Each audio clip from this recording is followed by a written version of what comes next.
할렐루야. 그의 성소에서 하나님을 찬양하며 그의 권능의 궁창에서 그를 찬양할지어다. 그의 능하신 행동을 찬양하며 그의 지극히 위대하심을 따라 찬양할지어다. 나팔 소리로 찬양하며 비파와 수금으로 찬양할지어다. 소고치며 춤추며 찬양하며 현악과 퉁소로 찬양할지어다. 큰 소리 나는 제금으로 찬양하며 높은 소리 나는 제금으로 찬양할지어다. 호흡이 있는 자마다 여호와를 찬양할지어다. 할렐루야. 할렐루야. 하나님의 은혜와 평강이 함께 계시기를 축원합니다. 거룩한 주일 교회에서 모이지 못하고 온라인으로 영상을 통해서 예배드리고 여러분들을 만나게 돼서 안타까운 마음이지만 그래도 이런 만남이 있을 수 있게 발전된 세상에 사는 것에 대해서 감사합니다. 일부 교회 지도자들, 목회자들이 고집에 가까운 태도 때문에 또 신앙적인 확신 때문에 교회에서만 예배 드려야 된다고 그래가지고 좀 문제가 있기도 하지요. 복음은 진리는 변할 수 없습니다. 그러나 세상과 세대는 변합니다. 제가 한동안 심취했던 조지 바너라고 하는 사람의 책들이 있습니다. What Americans Believe라든지 여러 가지 책들이 있는데 그 책 중에 그런 것이 있습니다. 우리가 믿는 변하지 않는 복음을 어떻게 이 변하는 세대에, 변하는 세상에 전할 수 있을까 하는 내용의 책이 있습니다. 우리가 믿는 복음, 진리는 변할 수 없습니다. 그러나 변하는 세상, 변하는 세대에 어떻게 복음을 전할 것인가, 어떻게 그런 속에서 신앙생활할 것인가에 대한 생각은 깊이 해야 합니다. 예배하면, 예배 드리면 죽인다고 칼을 들이대고 총을 겨누어도 목숨을 걸고 죽으면 죽으리이다 하면서 예배 드리는 것이 신앙입니다. 그러나 예배를 위한 그리스도인들의 모임이 칼이나 총처럼 이웃의 목숨을 위태롭게 한다면 그때는 모이지 않는 것이 이웃 사랑이며 신앙입니다. 여러분 중에는 저의 이 표현을 받아들이는 분도 계시고 무슨 소리야? 말도 안 돼! 라고 생각하는 분도 계실 겁니다. 제가 틀렸다고 생각하지 마시고 저 목사는 다르구나 이렇게 생각하시면 좋겠습니다. 기둥교회 성도들 온라인으로 예배드리면서 허투루 아무렇게나 하고 예배드리지 마시고 정말 하나님이 받으실 만한 온전한 예배자로 승리하시기를 주님의 이름으로 부탁드립니다. 예수 믿는 사람들은 기도해야 합니다. 기도에는 방향이 있습니다. 그냥 아무렇게나 하는 게 아닙니다. 기도하는 방향이 있습니다. 그 방향을 크게 셋으로 구분할 수 있습니다. 하나는 위로 하는 기도입니다. 업. 하나님께 찬양과 감사를 올려드리는 기도죠. 또 하나는 안으로 하는 기도입니다. 죄를 인식하여 회개하고 자신의 필요를 하나님께 간구하는 기도입니다. 그리고 밖으로 밖으로 하는 기도가 있습니다. 가정, 일터, 교회, 나라, 세계 선교를 위해서 지구 반대편에 사는 사람들까지도 위해서도 기도하는 그런 중복 기도까지 포함한 것을 말합니다. 기도할 때 이 세 가지 방향, 위로, 안으로, 밖으로 이것을 기억하면서 기도하는 것이 좋습니다. 오늘은 위로 하는 기도, 위로, 즉 감사와 찬양을 중심으로 말씀을 전하려고 합니다. 예수님은 산에서 이렇게 기도하라고 가르치면서 가장 먼저 하늘에 계신 우리 아버지여 이름이 거룩히 여김을 받으시오며 라고 기도하라고 하셨습니다. 19세기 남아프리카의 성자라고 불리는 앤드류 머레이라고 하는 분이 계십니다. 이분은 이 구절을 기도의 열쇠라고 표현했습니다. 기도하는 사람은 위를 향한 기도를 먼저 해야 한다는 뜻입니다. 기도를 시작할 때 하늘에 계신 우리 아버지여 이름이 거룩히 여김을 받으소서 하며 하나님의 위엄과 성품을 묵상하면 기도하는 사람의 마음은 물론이고 기도의 내용이 달라지는 것을 경험하게 됩니다. 여기서 말하는 하늘은 우리가 눈으로 볼 수 있는 그런 하늘을 말하는 게 아닙니다. 우주를 뜻합니다. 다시 말해 하나님이 온 세상을 창조하셨다고 하잖아요. 그 온 세상 우주를 창조하신 하나님이자 통치자이신 하나님을 찬양하는 것입니다. 하늘에 계신 아버지라는 표현은 하나님의 절대성, 영원성을 드러내는 신앙 고백입니다. 그런데 그런 하나님을 우리는 아버지라고 부릅니다. 아버지. 이 아버지라고 할 수 있다는 것이 얼마나 감사한 일입니까? 나와 상관없는 높고 높은 곳에 계신 분이 아니라 나의 모든 것을 알고 계시는 아버지 같다는 고백입니다. 이 얼마나 감사하며 위대한 고백입니까? 로마서 8장 32절에 보면 자기 아들을 아끼지 아니하시고 우리 모든 사람을 위하여 내주시니가 어찌 그 아들과 함께 모든 것을 우리에게 주시지 아니하겠느냐 했습니다. 온 세상의 주인이신 창조주 하나님은 자녀인 우리의 필요를 아시고 채워주실 수 있는 분이십니다. 그렇지만 우리가 기도하자마자 내게 필요한 것, 우리들에게 필요한 것만 바라는 것만 자꾸 늘어놓는다면 올바른 기도라고 할 수가 없겠지요.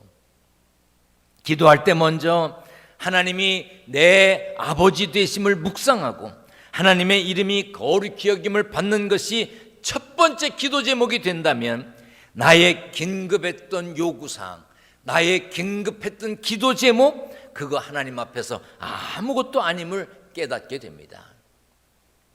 뉴욕에 리디머 교회가 있습니다. 거기 팀 켈러 목사님이 주기도문을 설교하면서 이렇게 말했습니다. 주기도문에는 찬양이 일용할 양식을 구하는 기도보다 앞서 나옵니다.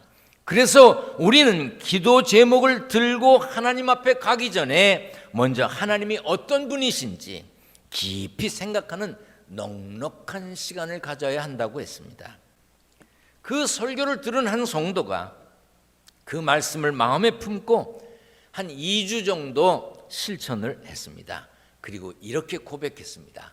예전에는 쪼르르 달려가서 다짜고짜 기도 제목들부터 꺼내 놓았어요. 그런데 골칫거리며 도움이 필요한 일들을 아뢰수록 마음은 더 불안해지고 무거워지는 것 같더라고요. 지금은 먼저 하나님이 얼마나 선하고 지혜로운 분이신지, 여태 살아오는 동안 얼마나 여러 번 기도에 응답하셨는지 깊이 생각하며 시간을 보내요. 어려운 일이 있으면 주님의 손에 맡기고요.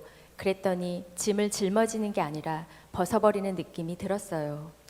우리도 기도의 은혜를 누리려면, 기도 후에 하나님이 주시는 평안을 맛보려면 무작정 원하는 것을 막 쏟아놓기보다 먼저 하나님을 깊이 묵상해야 합니다. 하나님의 이름, 하나님의 일하심, 하나님의 성품, 이런 것들을 높이고 찬양해야 합니다. 기도할 때 찬양, 하나님을 높이는 것을 먼저 해야 할 이유는 또 있습니다.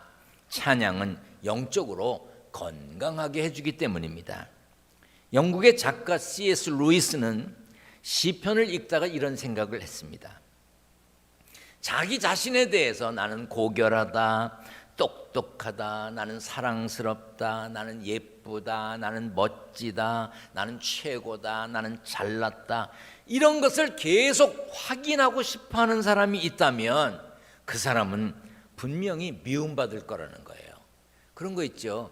자기가 이쁜데 이쁜 줄 알고 다른 사람들도 아는데 이쁘다, 이쁘다, 이쁘다, 이쁘다 안 해주면 나 이뻐, 나 정말 이쁘지, 계속 물어보면 얄밉지, 나중엔 이쁘질 않고 배기 싫지. 그런데 하나님은 왜 그런 얘기를 계속 듣고 싶어 하실까요? 왜 계속 찬양하라고 하실까요? 언뜻 보면 C.S. 루이스의 생각이 맞는 것 같기도 합니다. 성경에 찬양하라는 말이 많거든요. 하나님은 왜 그토록 찬양받는 것을 좋아하실까요? 왜 그러실까요? 루이스는 오랜 시간 그 이유를 찾았습니다. 그리고 이렇게 결론을 내렸습니다. 찬양은 당연하고 마땅하고 정상적인 것이다. 멋진 것, 장엄한 것, 어마어마한 것을 보면 어떻게 반응하지요? 와, 대단하다, 멋지다, 이야, 뭐 이렇게 감탄하지 않나요? 그런 표현은 지극히 정상적인 거죠. 어마어마한 것을 보고 대단한 것을 보고도 아무 반응이 없으면 그 좀 감성적으로 문제가 있는 사람이라고 생각되지 않던가요? 좋은 것을 보여주거나 보여주려 하는데도 반응이 시큰둥할 때, 대단한 것에, 장엄한 것에 놀라지 않을 때, 멋을 모르는구나, 이 사람은 멋을 모르는구나, 멋의 가치를 모르는구나, 아니면 무슨 감정이 없구나, 또 내가 느끼는 것과 감정이 다르구나, 그런 생각이 들죠. 이 사진은 1997년에 찍은 사진입니다. 제가 뭐 기억력이 좋아서 아는 게 아니고요. 사진 오른쪽 밑에 날짜가 있더라고요. 23, 4년 전에 미국에 가서 두 아들을 데리고 그랜드 캐년에 갔습니다. 먼 길을 1박 2일을 운전하고 갔어요. 내가 그렇게 가보고 싶었던 곳, 제가 고등학교 2학년 국어 교과서에 이 그랜드 캐년 기행문이 나와요. 그래서 선생님께 그 기행문을 통해서 배웠던 그 그랜드 캐년에 갔습니다. 대단하지요. 어마어마합니다. 아무리 좋은 카메라를 가졌어도요, 그랜드 캐년을 한 번에 사진 찍을 수가 없습니다. 정말 대단해요. 그래서 제가 두 아들들에게, 야, 멋있지, 대단하지, 멋지지, 이렇게 얘기했더니 지금 미국에서 목회하는 우리 큰아들 목사가 저 때 중학생인지 그럴 때 뭐라 하는지 아세요? 보링, 지루하대요. 지루하대. 저는요, 잘못 들은 줄 알고 이 다음에 너네들 결혼하면 신혼여행을 이리 와라, 제가 그랬어요. 아주 인심 쓰는 마음으로. 그랬더니 아니, 신혼여행을 이 지루한 데를 왜 오냐는 거야. 그냥 넓은 계곡에, 황량한 사목에 지루하다 이거야. 야, 저는요 굉장히 황당했습니다. 1박 2일 동안 운전을 하고 거기에 데리고 갔는데, 막 나는 고등학교 때 교과서에서 배웠던 그 그랜드 캐년을 보는 것이 너무 감격스러운데 지루하대. 그 멋을 몰라, 그 가치를 모르더라고요. 무지무지 답답했어요. 마찬가지입니다. 사람이 천지를 창조하시고 다스리시는 하나님을 믿고 그 위엄을 느낀다면 찬양할 수밖에 없습니다. 그러나 못 느낀다면 못하는 거죠. 하나님을 믿는, 하나님을 아는 하나님의 백성이 하나님의 이름을 높이는 것은 당연합니다. 하나님을 향한 찬양을 하지 않는 것은 하나님을 믿지 않거나 하나님의 일하심을 느끼지 못하는 영적 감각의 부족이나 영적 감각의 상실을 의미합니다. 하나님을 찬양해야 될 이유는 수없이 많습니다. 하나님은 우리를 구원하셨습니다. 놀라운 일을 행하십니다. 위엄이 있으십니다. 영광이 크십니다. 탁월하십니다. 광대하십니다. 거룩하십니다. 지혜로우십니다. 능력이십니다. 선하십니다. 자비로우십니다. 인자하고 성실하십니다. 진실하십니다. 은혜가 충만합니다. 역사의 주관자이십니다. 하나님을 찬양할 이유는요 더 많습니다. 그러므로 찬양은 지극히 정상적인 반응입니다. 그래서 성경에 뭐라 그랬습니까? 같이 읽겠습니다. 시작. 이 백성은 내가 나를 위하여 지었나니 나를 찬송하게 하려 함이니라. 시편에도 있습니다. 같이 읽습니다. 시작. 너희 의인들아 여호와를 즐거워하라. 찬송은 정직한 자들이 마땅히 할 바로다. 할렐루야. 우리 하나님을 찬양하는 일이 선함이요 찬송하는 일이 아름답고 마땅하도다. 찬양하면 하나님을 찬양하며 살면 삶이 달라집니다. 불평불만, 짜증투성이인 사람은 찬양할 줄 모릅니다. 감사할 줄 모릅니다. 칭찬하지 않습니다. 흠잡기 좋아합니다. 그래서 서글프게 살아갑니다. 여러분은 하나님을 찬양하며 사는 복된 삶의 주인공이 되시기를 축원합니다. 성경은 찬양과 함께 감사도 명령하고 있습니다. 해도 좋고 안 해도 좋고가 아니라 하라고 명령합니다. 사실 찬양과 감사와 찬양은 뿌리가 같습니다. 시편 135편은 이스라엘 백성을 구원하신 하나님을 찬송하라고 합니다. 시편 135편 1절 같이 읽습니다. 시작. 할렐루야, 여호와의 이름을 찬송하라. 여호와의 종들아 찬송하라. 시편 136편은 사랑이 넘치는 좋으신 하나님께 감사하라고 했습니다. 같이 읽습니다. 시작. 여호와께 감사하라. 그는 선하시며 그 인자하심이 영원하미로다. 찬찬히 들여다보면 시편 135편 1절과 시편 136편 1절 두 메시지는 겹치는 것이 있습니다. 하나님의 은혜를 감사하면 뭘 하겠습니까? 당연히 찬양하겠지요. 하나님을 찬양하는 사람이 어찌 감사하지 않겠습니까? 이처럼 감사하면 찬양하게 되고 찬양하면 감사하게 되는 것입니다. 감사와 찬양은 좋은 일 있을 때만 하는 게 아닙니다. 성경에 나오는 대부분의 사람들은 그럼에도 불구하고 감사했습니다. 그럼에도 불구하고 찬양했습니다. 감사할 수 없을 것 같은 상황에서도 감사했습니다. 찬양할 수 없는 조건에서도 찬양했습니다. 모든 것을 주관하시는 하나님을 믿었기 때문에 그럼에도 불구하고 감사하고 찬양했던 것입니다. 우리는 하나님의 은혜가 아니면 한순간도 살 수 없는 연약한 존재들입니다. 하나님께 기대지 않으면 잠시도 살 수 없는 피조물들입니다. 그러므로 우리는 하나님을 의지해야 합니다. 하나님께 가까이 해야 합니다. 새로운 길을 여시고 새 역사를 이루실 하나님을 기대하며 감사하며 찬양해야 합니다. 여러분, 하나님을 기대하며 감사하고 찬양하며 사시기를 주님의 이름으로 부탁드립니다. 바울은 데살로니가 교회 성도들에게 이렇게 말했습니다. 시작. 쉬지 말고 기도하라. 어떻게 기도하라? 쉬지 말고 기도하라. 네, 쉬지 말고 기도하라 그랬어요. 그런데 항상 기뻐하라, 쉬지 말고 기도하라, 범사에 감사하라고 그랬지요. 쉬지 말고 기도하라고 하는 바로 앞에 항상 기뻐하라가 있습니다. 그리고 쉬지 말고 기도하라 그 뒤에 범사에 감사하라가 있습니다. 이처럼 기도에는 찬양이 있고 감사가 있어야 합니다. 찬양이 있고 기도하고 감사해야 합니다.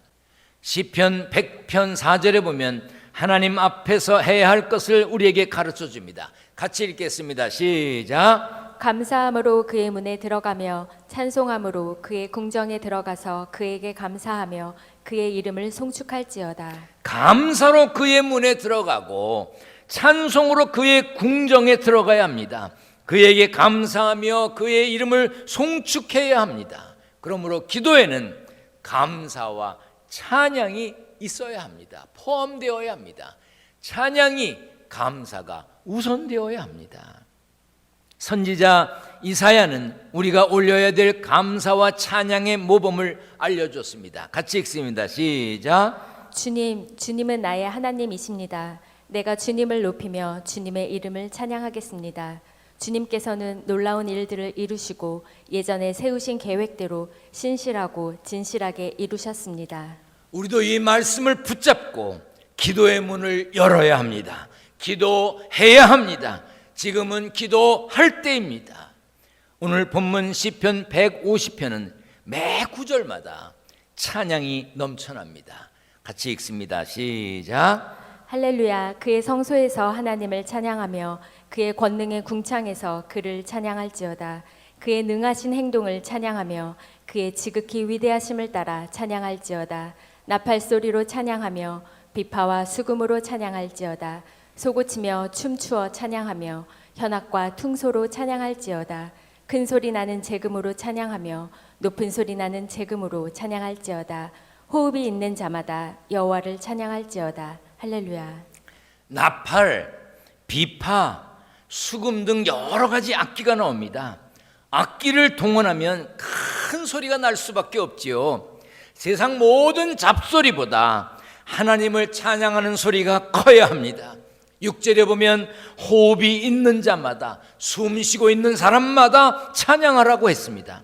살아있는 사람이라면 찬양할 의무와 권리가 있다는 것입니다. 하나님을 찬양한다는 것은 살아있다는 뜻이기도 합니다. 반대로 찬양할 수 없는 자는 죽은 자와 다름이 없는 것입니다. 목회자들의 목회자라고 불리는 분이 계세요. 목회자들이 존경하고 목회자들이 따르는 그런 분이 계세요. 유진 피터슨이라고 하는 분이 계신데 그분이 이렇게 말을 했습니다. 진실한 기도라면 어쩔 수 없이 찬양에 가까워지는 법이다. 시작이 얼마나 절박하든 얼마나 노엽고 두려운 감정이 교차하든 기도는 결국 찬양으로 마무리하게 되어 있다. 처지가 얼마나 고단하든 의심이 얼마나 깊든 얼마나 화가 났든 얼마나 오랫동안 도대체 언제? 라는 질문을 던져왔든 기도는 결국 찬양으로 귀결된다는 뜻이다. 여러분의 기도에 찬양이 포함되어 있으신지요? 감사의 내용이 담겨 있는지요? 가정 문제, 일터 문제, 자녀 문제, 건강 문제, 기도할 제목이 많지요. 교회와 나라를 위해서도 기도해야 되고 코로나19의 종식을 위해서도 기도해야 합니다. 그러나 우리가 처한 상황만 보면 한숨 나오고 탄식 나오죠. 우리가 기도하려고 하고 찬양하려고 하고 감사하려고 해도 우리의 상황만 보면 한숨도 나고 탄식 납니다. 하지만 힘들고 어려워도 고달프고 괴로워도 기도해야 합니다. 기도를 포기하면 안 됩니다. 왜? 하나님의 명령이십니다. 기도하라고 하시고 기도를 들어주시겠다고 그랬습니다. 그런데 왜 기도 못합니까? 기도하며 찬양하세요. 기도하며 감사하세요. 문제가 클수록 더 찬양해야 합니다. 문제가 클수록 더 기도해야 합니다. 찬양과 감사의 기도로 세상의 모든 소리를 압도하는 승리의 주인공이 되시기를 축원합니다. 축원합니다. 기도하겠습니다. 전능하신 하나님 감사합니다. 하나님을 찬양합니다. 우리의 바람이 있지만 우리는 기도할 때 우리의 바람만을 아뢰는 데 급급했습니다. 이제 하나님을 찬양하고 감사하며 하나님께 간구하는 삶의 승리자가 되게 하여 주옵소서. 이 힘들고 어려운 세상 삶이지만 믿음으로 굳게 서게 하신 것 감사합니다. 우리의 믿음을 흔드는 소리가 많이 들립니다. 그러나 견실하며 흔들리지 않는 믿음의 주인공들 되게 하여 주옵소서. 땀 흘려 일하여 얻은 소득을 구별하여 하나님께 드립니다. 11조, 감사헌금, 건축헌금, 선교헌금, 일천번제예물 여러 가지 제목으로 예물을 구별하여서 온라인으로 드린 이들이 있습니다. 교회에 올 때 드리려고 봉투에 준비해 놓은 이들도 있습니다.